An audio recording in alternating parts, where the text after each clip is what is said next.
মুসলিম এক জায়গায় বর্ণনা করেছেন রাসূল করিম সাল্লাল্লাহু আলাইহি সাল্লাম দুই শ্রেণীর মানুষের জাহান্নামে যাওয়ার বিষয় নিশ্চিত করেছেন। তারা জান্নাতে যাবে না, জান্নাতের ঘ্রাণও পাবে না, এরকম কঠোরভাবে সতর্ক করেছেন।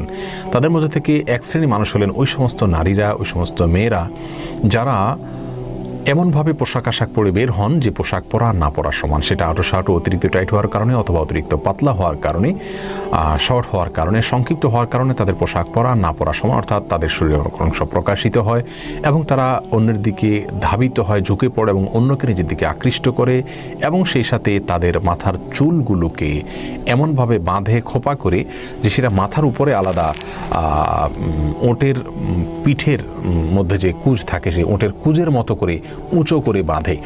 এটাকে নবী সাল্লাল্লাহু আলাইহি ওয়াসাল্লাম ভর্ৎসনা করেছেন এবং এরকম যারা করে তাদেরকে জাহান্নামী হিসাবে আখ্যায়িত করেছেন, অর্থাৎ তারা জান্নাতে যাবে না, জান্নাতের ঘ্রাণও পাবে না, এরকম কথা তিনি বলেছেন।